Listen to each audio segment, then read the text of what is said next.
அம்மாட நகை அடகு வச்சாவது அல்லது ஒரு எங்கட காணியை எல்லாத்தையும் வித்துட்டாவது நாங்கள் இங்கிருந்து என்ன செய்கிறது கனடாக்கு மூவ் ஆகுவோம்னு சொல்லி பாருங்கோ என்று சொல்லி இந்த பேரை வைக்கிற போது பலர் சிரித்தார்கள். இந்த கடையில் எல்லாமே இயற்கை விதமாக இருக்குது, மட்டையில் அளவழிஞ்சு அப்படி யாழ்ப்பாணத்தின் பாரம்பரியத்தை பிரதிபலித்துற மாதிரி அமைஞ்சிருக்குது.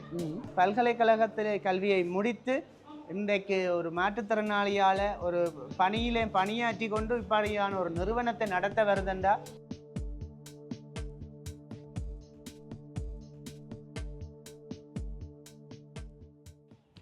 தமிழேந்திரன் சொந்தங்களுக்கு வணக்கம். இன்றைக்கு நான் இங்கே வந்திருக்கிறேன்டா, இன்றைக்கு முகமாலை என்ற இடத்துல தான் நிற்கிறேன். ஏன் நிற்கிறேன்னு சொன்னால், இன்றைக்கு ஒரு மாற்றுத்திறனாளி, அதாவது ஒரு 2 கண்களுமே பார்வையற்ற ஒரு ஐயா ஒரு உணவகத்தை வெற்றிகரமாக நடத்தி கொண்டிருக்கிறார். அது மட்டும் இல்லை, நிறைய பேருக்கு வேலை வாய்ப்புகளை வழங்கி கொண்டிருக்கிறார்.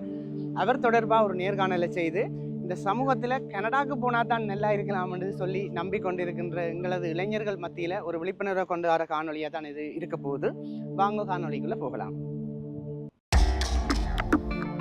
தமிழா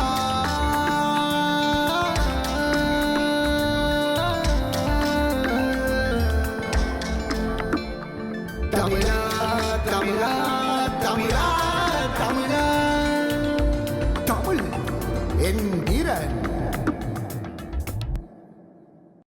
இந்த இலங்கை நாட்டிலே நாங்கள் வாழ்ந்து கொண்டிருக்கிறோம். இந்த நாட்டிலே பொருளாதார நெருக்கடி, இந்த நாட்டிலே என்ன செய்து கொள்ளலாம் என பலர் வெளிநாடுகளுக்கு தப்பி ஓடுகிறார்கள். இருந்த போதிலும் ஒரு மூலை முடுக்கிலே நான் இனங்கண்ட தொழில் முயற்சியாளர்களை உங்களுக்கு கொண்டு வந்து கொண்டிருக்கின்றேன். அந்த வகையில் இன்றைக்கு முகமாலைக்கு வந்திருக்கிறேன்.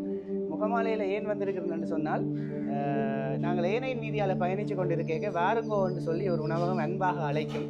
அந்த தமிழர் பண்பாட்டை பேணி பாதுகாக்கின்ற அந்த உணவகத்தின்பால் நானும் வேலைக்கு செல்லுகின்ற போது வரும்போது ஏதாவது பசி ஏற்பட்டால் அங்கே உணவு உண்டு விட்டு செல்வது வழக்கம். அங்கே நடக்கின்ற நிகழ்வுகளை பார்த்து நான் சில வேளை அதன்பால் ஈர்க்கப்பட்டு அது தொடர்பில் ஆராய முற்பட்டேன். அந்த வகையில் எனக்கு கிடைத்தவர் தான் இந்த தர்மசேகரம் ஐயா.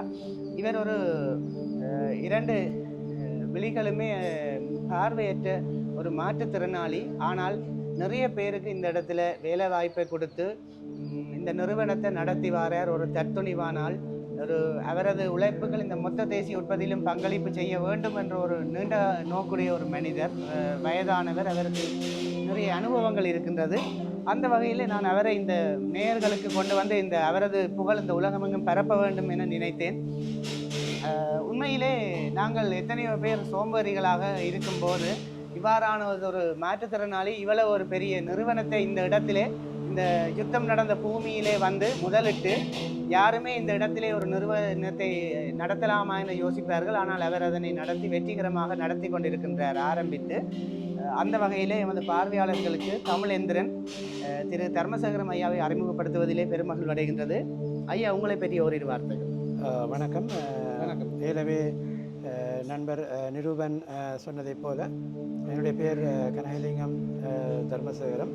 நான் இந்த முகமாலை கிராமத்திலே பிறந்து கைதடி நபில் பாடசாலையிலே என்னுடைய ஆரம்ப கல்வியை பயின்று, பின்னர் யூனியன் கல்லூரியிலே என்னுடைய உயர்தரம் காப்போத சாதாரணம் மற்றும் உயர்தரத்தை பயின்று, யாழ்ப்பாண பல்கலைக்கழகத்திலே உளவியல் துறையிலே பயின்று தற்போது ஒரு உளவள துணையாளராக பணி செய்து கொண்டிருக்கிறேன்.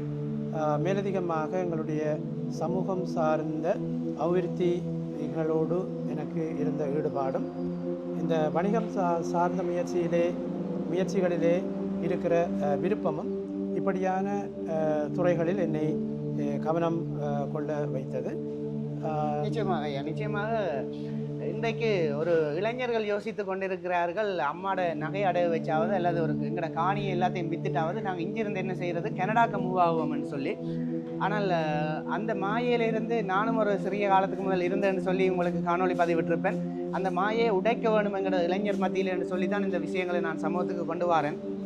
நாங்கள் எல்லாமே இருந்தும் ஒரு சிந்தனையற்றவர்களாக வாழ்ந்து கொண்டிருக்கின்றோம். ஆனால் இந்த ஐயா ஒரு மாற்றுத்திறனாளியாக இருந்து எத்தனையோ பேருக்கு வேலை வாய்ப்புகளை கொடுத்து, நான் இவரை பற்றி ஆராய்ந்த போது இவர் ஒரு கோழி பண்ணையை கூட இந்த இடத்திலே நடத்தி இருந்தார். அதிலே வருகின்ற அந்த உணவைத்தான் இங்கே கொண்டு விற்பனையில் ஈடுபடுகின்ற நிகழ்வு கூட காணப்பட்டது. அதனை விட வயலை முகாமைத்துவம் செய்து வருகின்றார். ஆட்களை வைத்து அவர்களை நிர்வகித்து கொண்டு வருகின்றார். அதனை விட தென்னங்காணிகள் வச்சிருக்கிறார். அப்படி அவற்றை பராமரித்த இருக்கின்ற வளங்களை பயன்படுத்தியே முன்னேற முடியும் என்பதற்கு ஒரு சிறந்த எடுத்துக்காட்டு தான் இந்த தர்மசேகரம் ஐயா. தொடர்ந்து பேசுவோம் ஐயா. நீங்கள் இந்த ஒரு இடத்துல இப்படி ஒரு உணவகத்தை நடத்தினா அது வெற்றிகரமாக பயணிக்கும் என்று ஏற்கனவே ஒரு பிளான் பண்ணி தான் செய்த மாதிரி இருக்குது. அதுவும் இந்த மட்டைகள் அதுகள் வரைஞ்சி அதுக்கு வெளியால் இந்த இலையான் புகாத விலைகள் எல்லாம் அடித்து ஒரு பாரம்பரிய ஒரு கட்டமைப்போடு தான் நீங்கள் இதை நடத்தி வாரீர்கள். இந்த திட்டம் உங்களுக்கு எப்போ இருந்து வந்தது? நிச்சயமாக நாங்கள் எனவே கதைத்து கொண்டதை போன்று இந்த வணிகம் சார்ந்த இந்த முயற்சிகளிலே இருக்கிற ஈடுபாடும் எங்களுக்கு கிடைக்கிற அந்த வளங்களை இனியவர்களுக்கும் பயன் தரத்தக்க வகையிலே பயன்படுத்த வேண்டும் என்கிற அந்த எண்ணமும் எங்களை இந்த இப்படியான ஒரு துறைக்குள்ளே கொண்டு வந்தது. நாங்கள் 2018ஆம் ஆண்டு இந்த முகமாலையிலே நாங்கள் இவ்வாறான ஒரு விருந்தகத்தை வாருங்கோ என்கிற அந்த பெயரோடு நாங்கள் ஆரம்பித்தோம். அந்த பெயரின் அதில் உள்ள அந்த ரகசியம் என்ன? வாருங்கோன்றது ஒரு அன்பா கூப்பிடுற மாதிரி இருக்குது, எனக்கு இப்போ உணரக்கூடியதாக இருக்குது. நீங்கள் என்னத்தை நினைச்சு அதை வச்சு நீங்கள்? நிச்சயமாக நாங்கள் இந்த வாருங்கோ என்று சொல்லி இந்த பெயரை வைக்கிற போது பலர் சிரித்தார்கள். இது என்ன வாருங்கோ என்று. ஆனால் இதை ஒரு அழகான ஒரு விடயமாக மக்கள் மத்தியிலே உணர வைக்க வேண்டும். இந்த பிரதேசத்திலே செல்லுகின்ற பார உறுதிகள் எல்லாம் நீங்கள் அழைத்தது போல அவர்கள் இங்கே வந்து நின்று விட்டு உணவு உண்டு விட்டு செல்லுகிற காட்சிகளை காணும்போது மகிழ்ச்சியாக இருக்கிறது. நிச்சயமாக உங்களது சிந்தனை ஒரு நல்ல சிந்தனை என்று எனக்கு தெரிகின்றது. அதனை விட ஒரு உளவியல் சார்ந்து பணியாற்றக்கூடிய ஒரு அது தொடர்பாக கல்வி கற்ற ஒரு பல்கலைக்கழக மாணவர் என்று எனக்கு இன்றைக்கு தான் தெரியும். உங்களை நான் நினைத்தேன் நீங்கள் உண்மையாக ஒரு தொழில் முயற்சியாளர் என்று. பல்கலைக்கழகத்தில் கல்வியை முடித்து இன்றைக்கு ஒரு மாற்றுத்திறனாளியால் ஒரு பணியாற்றி கொண்டு இப்படியான ஒரு நிறுவனத்தை நடத்த வருதுண்டா நிச்சயமாக உங்களது அவருக்கு வந்து நீங்கள் உங்களது வாழ்த்துக்களை தெரிவிக்க வேண்டியது இந்த பார்வையாளர்களுக்கு நிச்சயமாக ஒரு கடமையாகவும் பொறுப்பாகவும் உள்ளது. ஏனெனில் இப்படியானவர்கள் தொடர்பிலே வெளியாகின்ற காணொளிகளை உங்கள் சார்ந்த சமூகம் மற்றும் இளைஞர்கள் மத்தியிலே பரப்புங்கள். இந்த வீடியோவை பார்க்கிறார்கள் உங்களது வெளிநாடுகளிலே உள்ள உறவுகள் சரி, உள்நாட்டில் இருக்கக்கூடிய உறவுகள் சரி, உங்களுக்கு தெரிந்த இளைஞர்களுக்கு இதை அனுப்புங்கள். இவர்களே இவ்வாறு சாதிக்கும் போது நீங்கள் எல்லாம் இருந்து என்ன பிரயோஜனம் என்ற அந்த கேள்வியினை நானும் எனக்குள்ளே கேட்டுக்கொள்கிறேன். அவர்கள் மீதும் கேட்க வேண்டிய கடப்பாட்டில் நீங்கள் இருக்கின்றீர்கள். தொடர்ந்து பேசுவோம். இந்த ஒரு மாற்றுத்திறனாளியாக இப்படியான நிறுவனத்தை நடத்தும் போது நிறைய சவால்கள் வரும். நீங்கள் இதனை அந்த நிர்வாகம் செய்கின்ற அந்த மர்மம் தான் என்ன? எப்படி நீங்கள் இதனை நிர்வாகம் செய்கிறீர்கள்? நிச்சயமாக நான் பல தடவை அதிசயித்ததுண்டு. நான் நினைக்கின்றேன் சனி ஞாயிறுகளிலே வருவீர்கள். மற்றும்படி இங்கே நடைபெறுகின்ற விடயங்கள் தொடர்பாக ஏதாவது சந்தேகங்கள் இருப்பின் பொது சுகாதார பரிசோதனையுடன் கதைப்பீர்கள். எனக்கும் தனிப்பட்ட ரீதியில் நட்பு பாராட்டி நிறுவன் இப்படி ஒரு விஷயம் நாங்கள் இதண்டலாமா என்று கேட்பியல். நான் இங்கே வந்து உங்களோட நண்பனாகின விஷயத்தில் நாளில் இருந்து நீங்கள் அந்த நிர்வாகம் செய்கின்ற அந்த ரகசியத்தை கூறுங்கள் இந்த பார்வையாளர்கள். உண்மையில் உங்களுடைய கேள்வியிலேயே அந்த ரகசியத்தை நீங்கள் உடைத்து விட்டீர்கள். எங்களை சார்ந்தவர்கள் எங்களுக்கு இந்த விடயங்களோடு எங்களோடு இணக்கமாக இருக்கக்கூடியவர்கள் அல்லது ஒரு ஆரோக்கியமான தளத்திலே ஆலோசனைகளையும் வழிகாட்டல்களையும் வழங்கக்கூடியவர்களோடு நாங்கள் நட்பை பாராட்டி அவர்களிடத்திலே இருந்து கிடைக்கக்கூடிய எங்களுக்கு அறிந்திருக்காத விடயங்களை அவர்களிடத்திலே இருந்து நாங்கள் கற்றுக்கொண்டு இப்படியான காரியங்களை செய்து கொண்டிருக்கிறோம். அது மட்டும் இல்லாமல் இது ஒரு தனி நிலை சார்ந்த ஒரு முயற்சி அல்ல, இது ஒரு கூட்டு முயற்சி. இது சமையலாளர்களிலிருந்து பரிமாறுனர் வரைக்கும் ஒரு தளத்தில் ஒரு வேவ்லெந்தோடு நாங்கள் இணைந்து பணியாற்றுகிற பொழுதுதான் இதனை ஒரு நேர்த்தியான ஒரு விடயமாக எங்களால் செய்யக்கூடியதாக இருக்கிறது. நிறைய சவால்கள் உண்டு. சவால்கள் என்பது அது வலுவிழப்புடன் கூடிய நபர்களுக்காக இருக்கலாம் அல்லது பொதுமக்களுக்காக இருக்கலாம். சவால்கள் பொதுவானவை. அதை நாங்கள் எவ்வாறு ஓவர்கம் பண்ணுவது, அதாவது எவ்வாறு அதனை நாங்கள் வெற்றி கொள்வது என்பதிலே தான் அதனுடைய தாற்பயங்கள் தங்கி இருக்கின்றன. ஆனால் இதற்கு பின்னால் நிறைய உழைப்பும் நீண்ட அர்ப்பணிப்புகளும் நிறைய விடயங்களும் இருக்கின்றன. அது அந்த களத்திலே நிற்கிற பொழுதுதான் அது சொல்வார்களே, அது வலிகள் மிகுந்த சில பாதைகளாக இருந்தாலும் அதனை வளமான பாதைகளாக மாற்றுகிற அந்த மனோபலத்தை எல்லோரும் வளர்த்து கொள்ள வேண்டும். வளர்த்து கொள்ளக்கூடிய ஒரு விடயமாகத்தான் இருக்கிறது. நாங்கள் இந்த காரியத்தை செய்கிறோம் என்றால் அது இலகுவானது என்பது அல்ல. ஆனால் அது கடினம் என்பதற்காக நாங்கள் அதனை கைவிட்டு விடுவது என்பதல்ல. ஒரு கடினமான ஒரு பாதையை கடக்கிற பொழுது எங்களுக்கு அதுக்கு பின்னால் கிடைக்கிற அந்த அந்த சந்தர்ப்பங்கள், அந்த வளங்கள் எங்களுடைய மனதையும் எங்களையும் பலப்படுத்துவதாக இருக்கும். நிச்சயமாக இந்த இடத்திலே தான் ஒரு விஷயத்தை குறிப்பிட வேண்டும். அவர் ஒரு உளவியல் சார்ந்து பணியாற்றக்கூடிய ஒருவர் என்ற ரீதியில் என்னவோ அவர் உத்தியோகத்தர்களை எடுக்கும் போதும் நான் சில வேளைகளிலே தர்மசேகரம் ஐயாவுக்கு எடுத்து சொல்லுவேன், இவர் இப்படியாக செயற்பட்டு கொண்டிருக்கிறார், நீங்கள் ஒரு கால் பாருங்கோ. அதே போல் யாராவது இப்போ திடீரென இந்த வேலைக்கு வந்து தொடர்ச்சியாக வாரவர்கள் வந்து எமது சமூகத்தில் வந்து குறைவு. எந்த வேலை என்றாலும் தொடர்ந்து நின்றால் தான் அதில் ஒரு அனுபவம் வந்து வரும். ஆனால் இவர் ஏதாவது வேலையாட்கள் தேவைப்படும் போது நான் அத்துறை சார்ந்து பணியாற்றுகின்ற ஒரு உத்தியோகத்தர் என்ற ரீதியிலே என்னிடம் கேட்பார். சில வேளைகளிலே நிறுவனம் இப்படி ஒரு ஆள் தேவை, உங்களுக்கு தெரிஞ்ச யாராவது வேறு கடைகளில் இருந்து விலகிய இருந்தால் நான் நல்ல சம்பளம் கொடுப்பேன், வர சொல்லுங்கன்னு சொல்லி கூப்பிடுவார். அத்தகைய ரீதியில் அவரிடம் ஒரு உளவியல் சார்ந்து சிந்திக்கக்கூடிய ஒரு மனப்பாங்கும் ஒரு தூர நோக்கையும் நான் அவதானித்திருக்கின்றேன். தொடர்ந்து பேசுவோம். நீங்கள் இப்போதும் அந்த பண்ணையினை நடத்தி வருகிறீர்களா? அந்த கோழி பண்ணை மட்டுப்படுத்தப்பட்ட அளவிலே அதனை நாங்கள் செயலாற்றி கொண்டிருக்கிறோம். ஏனென்றால் இப்பொழுது எங்களுடைய இந்த பாருங்கோ விருந்தகத்தினுடைய பணிகளை முன்னிறுத்தியவாறு தான் எங்களுடைய அதிகமான பணிகள் மேற்கொள்ளப்பட்டு கொண்டிருக்கின்றன. ஆனால் எங்களுடைய பண்ணையிலிருந்து எங்களுடைய இந்த விருந்தகத்திற்கு தேவையான கோழிகளை நாங்கள் உற்பத்தி செய்து எங்களுடைய இந்த உணவு தேவையை பூர்த்தி செய்வதற்கான ஒரு முயற்சியிலே நாங்கள் இருக்கிறோம். ஏனென்றால் எங்களை பொறுத்தவரையில் ஒரு ஒரு சுயசார்பு பொருளாதாரத்தை நோக்கிய ஒரு மாடலாக ஒரு ஒரு மாதிரியாக இந்த நிறுவனத்தை வெளிக்கொண்டு வர வேண்டும் என்பதுதான் எங்களுடைய ஒரு தேவையாக இருக்கிறது. ஏனென்றால் ஒரு ஒரு சுயசார்பு பொருளாதாரம் பற்றிய ஒரு சிந்தனையை எங்களுடைய சமூகத்தின் மத்தியிலே நாங்கள் விதைத்தோமாக இருந்தால் அதுவே ஒரு சிறந்த ஒரு பணியாக இருக்கும். நிச்சயமாக 2009 காலத்துக்கு முன்னர் இன்றைக்கு வன்னி பெருநிலப்பரப்பிலே ஒரு தற்சார்பு பொருளாதாரம் தான் இருந்தது. ஆனால் இப்போது அது கொஞ்சம் கொஞ்சம் எல்லா இடமும் குறைஞ்சு கொண்டு வருது. பார்த்தோம்னா நாங்கள் கொரோனா என்ற பெயரிடர் வரும்போது தற்சார்பு பொருளாதாரத்தோடு இருந்தார்கள் வந்து ஒன்றுக்கும் கிருங்கலை, அவை வந்து பயப்படலை. ஆனால் வந்து ஏனையவர்கள் வந்து நகரப்புறத்தில் வாழக்கூடிய ஆக்கள் வந்து எல்லாவற்றுக்குமே தங்கி இருந்தவர்கள் தான் திக்குமுக்காடினார்கள். அப்போ இந்த இளைஞர்கள் இந்த சமுதாயத்தின் மத்தியிலேயும் இளைஞர்கள் மத்தியிலேயும் தற்சார்பு பொருளாதாரத்தை விதைக்க வேண்டும் என்ற உங்கள் எண்ணக்கரு வெற்றியடையட்டும். அடுத்ததாக உங்கள் மீதான எனது பார்வையில் சில கேள்விகளை இந்த சமூகத்துக்கு கொண்டு வர வேண்டும், அதற்குரிய பதில்களை என்று நினைக்கின்றேன். இந்த ஒரு தொழில் ஒன்று செய்ய வேணும், முன்னேறணும் என்று நிறைய பேருக்கு இப்போ ஒரு ஆர்வம் ஒன்று வந்திருக்குது. சில பேர் வெளிநாட்டுக்கு போனால் தான் முன்னேறுவோம் என்று சொல்லி ஒரு மனோநிலையில் அலைகிறார்கள். ஆனால் சில பேர் இங்கே ஏதாவது செய்வோம் என்று சொல்கிறார்களுக்கு நீங்கள் என்ன சொல்லுவீங்க? இங்கே ஏதாவது செய்வோம் என்ற அந்த முயற்சியாளர்களுக்கு நீங்கள் உங்களோட கருத்து என்னவா? நிச்சயமாக நாங்கள் இதிலே ஒரு நல்ல கேள்வியை நண்பர் நிருபன் இந்த தமிழேந்திரன் வாயிலாக உங்களிடத்திலே தந்திருக்கிறார். அதற்கு நாங்கள் பதில் கூறுவது என்பது அது உண்மையில் எல்லோருக்கும் பயன் தர வல்லதாக இருக்கும். ஒரு தொழிலை நாங்கள் ஆரம்பிப்பதாக இருந்தாலும் சரி, முன்கொண்டு செல்வதாக இருந்தாலும் சரி, நிறைய சவால்கள் வரும். ஒருவேளை இதனை கைவிட்டு விடலாமா என்கிற ஒரு நிலைமை கூட ஏற்படும். இதை நீங்கள் எந்த தொழில் முயற்சியாளர்களையும் வாழ்க்கையில் வெற்றியடைந்த தொழில் முயற்சியாளர்களை நீங்கள் கேட்டு பார்த்தீர்கள் என்றால் இந்த மனநிலை அவர்களுக்கு வந்திருக்கும். ஆனால் இதை தாண்டி அவர்கள் பயணித்திருப்பார். அதனால் நாங்களும் சொல்லக்கூடியது, நீங்கள் ஒரு தொழிலை ஆரம்பிக்கிற பொழுது நிறைய சவால்கள் வரும். அல்லது நீங்கள் அந்த தொழிலை நடத்தி கொண்டிருக்கிற பொழுது சவால்கள் இருக்கும். ஆனால் அதை தாண்டி நாங்கள் இந்த தொழிலிலே நின்று நிலைக்க வேண்டும் என்கிற அந்த எண்ணம் இருக்கிற பொழுது நிச்சயமாக உங்களால் இந்த தடைகளை கடந்து ஆரோக்கியமாக பயணிக்க முடியும்.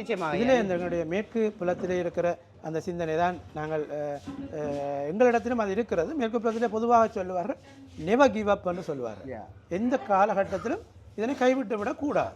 அப்போ நாங்கள் பல தடைகள் வருகிற பொழுது அதற்கான தீர்வுகளை நோக்கி நாங்கள் நகர்வோமாக இருந்தால் நிச்சயமாக நாங்கள் தடைகளை தாண்டிய இந்த எங்களுடைய பயணத்தில் வெற்றியடையக்கூடியதாக இருக்கும். எங்களுடைய நோக்கம் நல்லதாக இருந்தால், எங்களுடைய நோக்கம் எங்களுடைய எண்ணம் நல்லதாக இருந்தால் நிச்சயமாக எந்த துறையும் எங்களுக்கு கைவரக்கூடியதாக இருக்கும் என்பதுதான் எங்களுடைய எண்ணமும் எங்களுடைய அனுபவமாக இருக்கிறது. அற்புதமான கருத்து. இப்போ சிலர் ஆரம்பத்திலேயே சவால்களை கண்டு துவண்டு போய் அந்த தொழிலை எல்லாம் சொல்லுவார்கள், அவரால் பிரச்சனையாக இருக்குது, இவரால் பிரச்சனையாக இருக்குது, அந்த வேலை சொல்லினோம், இந்த வேலை சொல்லினோம் என்று சொல்லி ஒவ்வொரு தடைகள் வரையக்க துவண்டு போயிடுவினோம். ஆனால் ஐயா வந்து நான் அறிய இப்போ இந்த பகுதிக்குரிய பொது சுகாதார பரிசோதகர் என்ன வேலை சொன்னாலும் அவர் அதை செய்து கொண்டிருப்பார். இப்போ கிட்டத்தட்ட இந்த கடைக்குள்ளே நீங்கள் செலவழித்த காசு என்று சொன்னால் நிறைய காசாக இருக்கும். சொல்ல முடியுமா பார்வையாளர்களுக்கு? அது கணக்கு பார்த்துருக்கீங்களோ தெரியாது. அது சம்பந்தமாக நாங்கள் பாரிய முதலீட்டோடு தான் நாங்கள் இதில் இருக்கிறோம். இதிலே நாங்கள் சொல்லக்கூடிய விடயம் அந்த இப்பொழுது நிருபன் சொன்னதை போல நாங்கள் பொதுவாக எங்களுடைய சமூகத்தில் இருக்கிறவர்கள் ஏனையவர்கள் மீது தான் தங்களுடைய சொல்வார்கள், இப்படி அவர்களால் இப்படி இடர்பாடு இருக்கிறது, இவர்களால் இந்த தொழிலை முன்கொண்டு செல்ல முடியாமல் இருக்கிறது அப்படி என்று சொல்வார். ஆனால் எங்களுடைய தமிழ் மரபிலேயே சிறந்த ஒரு உதாரணம் இருக்கிறது. கணியன் பூங்குன்றனார் சொல்லுவதைப் போல தீதும் நன்றும் பிறர் தர வாரா என்று சொல்லுவார்கள். எங்களுடைய நன்மைக்கும் தீமைக்கும் நாங்கள் தான் பொறுப்பாளிகளாக இருக்கிறோம். எனவே தீதும் நன்றும் பிறர் தர வாரா என்கிற அந்த சிந்தனையை நாங்கள் எல்லோரும் எங்களுடைய மனதிலே வைத்துக்கொண்டு பணிகளை முன்கொண்டு போவது சால சிறந்ததாக இருக்கும். இன்னொரு விடயத்தையும் நான் உங்களோடு பகிர்ந்து கொள்ள வேண்டும். ஏனென்றால் இப்படி ஒரு விருந்தகத்தை நாங்கள் இந்த கிராமத்திலே நாங்கள் ஆரம்பித்த போது பலர் எனக்கு சொன்ன விடயம், இப்படி ஒரு காரியத்தை செய்ய வேண்டாம், இந்த கிராமத்திலே நீங்கள் இப்படி ஒரு விருந்தகத்தை போட்டு உங்களால் முன்கொண்டு செல்ல முடியாது என்கிற ஒரு விடயத்தை சொன்னார்.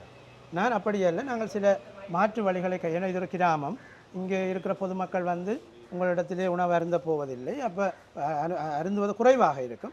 எனவே உங்களுக்கு போதுமான அளவு பிஸ்னஸ் இருக்கிறதுக்கான சந்தர்ப்பம் குறைவு, நீங்கள் இக்கட்டுகளை சந்திக்க வேண்டி வரும் என்று அவர்கள் நல்ல நோக்கத்தோடு அவர்கள் சொன்னது நல்ல நோக்கமாக இருக்கலாம். நான் ஏன் இதை சொல்லுகிறேன் என்றால், இப்படியான சில கருத்துக்களை தாண்டி உங்களால் பயணிக்க முடியுமா என்கிற நல்லொரு ஆய்வுணர்வோடு நீங்கள் உங்களுடைய கர்மங்களை செய்ய வேண்டும். ஒரு பொறுத்தவரை நாங்கள் சில வித்தியாசமான அணுகுமுறைகளை கையாண்டு எங்களுடைய வாடிக்கையாளர்களை எங்களுடைய விருந்தகத்துக்குள்ளே நாங்கள் 2018ஆம் ஆண்டு முதலாக இந்த கிராமத்திலே ஆரம்பிக்கப்பட்ட ஒரு விருந்தகம் என்றால் இது வாரங்கோ விருந்தகம். இந்த வாரங்கோ என்கிற பெயரை கேட்டு முதல் ஆரம்பத்திலே பலர் சிரித்தவர்கள் பலர்.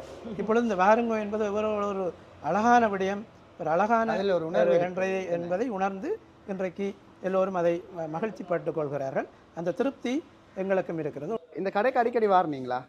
நான் எஃப்னாக்கு போய் வார நேரங்களில் இந்த கடைக்கு வாரினீங்க. இந்த கடையில் உங்களுக்கு என்ன விஷயம் அல்லது என்ன உணர்வு பிடிச்சி நீ வாரீங்க வந்து இருந்து சாப்பிட்டு போறீங்க? என்னடா இந்த கடையில் எல்லாமே இயற்கை விதமாக இருக்குது. மட்டையில் அளவறிஞ்சு அப்படி எங்கள் யாழ்ப்பாணத்தின் பாரம்பரியத்தை பிரதிபலித்துற மாதிரி அமைஞ்சிருக்குது.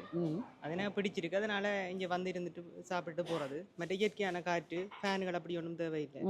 அப்படி இதெல்லாம் இருக்கிறதால நல்ல ஒரு உணர்வு ஒன்று இருக்கும். இதை சாப்பிட்டு போனால் வீட்டில் சாப்பிட்ட ஒரு திருப்தி ஒன்று இருக்கும். சூப்பர் அண்ணா, நன்றி.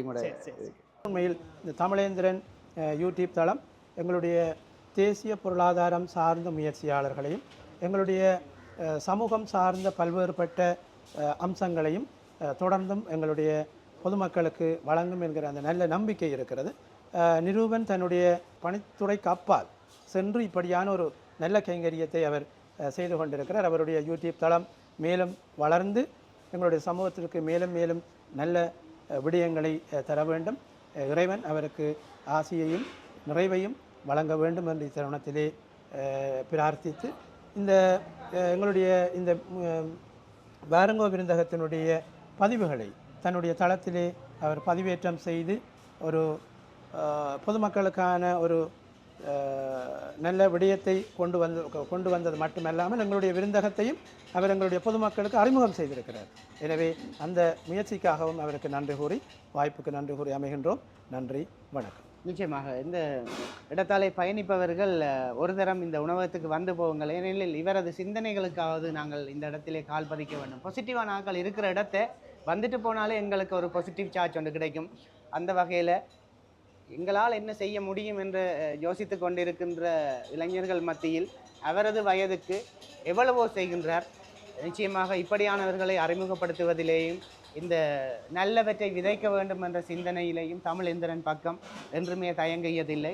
அந்த வகையில் இத்தகைய ஒரு தொழில் முயற்சியாளரை அறிமுகப்படுத்திய பெருமைக்கும் அந்த கைங்கரியத்துக்கும் அருள் கொடுத்த இறைவனுக்கு நன்றி கூறி இந்த காணொளியில் இருந்து விடைபெற்றுக் கொள்கின்றோம். நன்றி, வணக்கம். எனதருமை சொந்தங்களே, ஆண்டவன் நம் ஒவ்வொருவருக்கும் ஏதோ ஒரு குறைகளையும் நிறைகளையும் நமது வாழ்க்கையில் வழங்கியே எம்மை படைத்துள்ளான். ஆனால் இந்த மாற்றுத்திறனாளி மற்றவர்களுக்கு ஓர் எடுத்துக்காட்டாக பலருக்கு வேலை வாய்ப்புகளை வழங்கி இந்த வாருங்கோ எனும் உணவகத்தை நடாத்தி வருவதுடன் மட்டுமன்றி பல முயற்சிகளை மண்ணிலே செய்து வரும் ஒருவர். எனவே தமிழ் எந்திரன் இத்தகையதொரு முயற்சியாளரை ஆவணப்படுத்துவதில் பெருமை கொள்கின்றது. நன்றி, வணக்கம்.